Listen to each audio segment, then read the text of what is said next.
pasal benda ni semua jadi kita belajar ke belakang. Lepas tu dekat online ada online journal. PubMed tu ialah scientific journal yang publish online. So saya masukkan keywords. Kalau macam Shillito, bahan aktif dia IPPA1, kita masuk tu. PubMed, IPPA1 and apa benda. Katakan saya kata PubMed, IPPA1, calming effect, efek menenang. Ada ke? Saya tanya kan. Lepas tu susuk dia bagi reference, dia tengok kat program mana, padan lah dia keluarkan endorphin. Happy hormone keluar juga dengan orang makan Shillito tu. Sebab anak saudara saya, maknya kata adik saya kata, makan-makan dia cool lah, kalau tidak dia budak kecil 3 tahun. Tahu buah sangat. Lepas tu ada seorang kawan aku panggil bonda.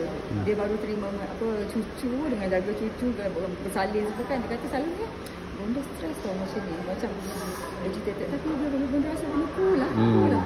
Shillito kan agak cik dia tanya kan. Yelah agaknya bonda. Lepas tu dia semak balik. Ada tak possible mechanism dia dengan brain? Rupanya ada. Macam tu padan lah, macam tu padan macam ni. Lepas tu macam mana Shillito boleh bercakap?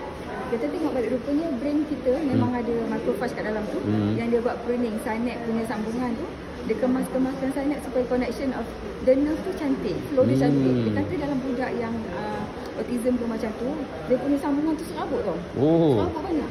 So bila macrophage tu pandai, dia buat proper pruning, dia lebih cantik. Yang tak sampai dia sampaikan. Dia sifat macrophage tu sendiri.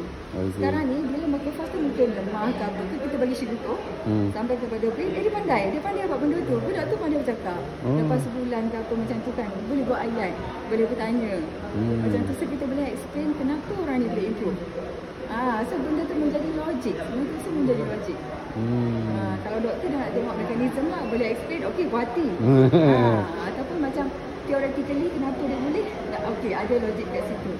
Contohnya macam ni kan, saya letakkan balik nama 4 jenis bakteria tu. Saya cari je, ada tak 4 bakteria ni kajian dengan aktiviti anti-kanser. Dia carilah. Kita pakai AI juga kan. Lepas tu dia keluarkanlah kajian-kajian yang letak nama perempuan tu. Ada kajian terhadap aktiviti anti-kanser.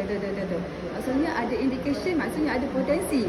Benda ni boleh kurangkan risiko kanser. Puas hati dah, cukup lah. Sebab dia terlalu safe. Kita boleh makan Shillito tu, dia dah kaji pada dos 72 kali. Daripada basic dose. Tak ada toxicity. Benda kita nak tengok toxicity, kita bagi dia bukan ganda-ganda daripada dosis sepatutnya kan. Kalau Panadol bagi macam tu, meninggal. Kan? Ni tak, sebab dia food based. So dia punya safety margin tu very high safety margin. Memang kita boleh buat macam-macam benda dengan BE punya ni, dan kita rasa sangat senang. Macam satu power kat tangan kita. Demam ni, klinik tak buka ni, dengan gigil ke apa ni, Shillito kan dulu. Anak saya kena obo-obo. Lepas tu matilah sebab bapak dia pernah kena obo-obo. Teruk. Menggigil, debu-debu, katil hospital tu basah. Betul obo-obo. Kena obo-obo senat waktu mandi kat pantai. Okey. Lepas tu bising dia lama nanti dia crash. Kan? Tahun 2 tahun lepas tu anak dia pula kena umur 8 tahun. Waktu 2 tahun dulu kita tak kenal Shillito ni, semua pergi hospital, dia buat apa benda. Lama lah dia kena sakit tu berapa lama kan. Lepas tu anak dia kena pula lepas 2 tahun. Waktu tu mak dia bawa Shillito. Lepas tu dia bagilah sejam pagi. Budak tu relax. Jadi relax. Lepas tu tak pergi hospital. Dia macam okey. Dia ingat bapak dia pernah kena. Matilah abang kata budak tu 9 tahun.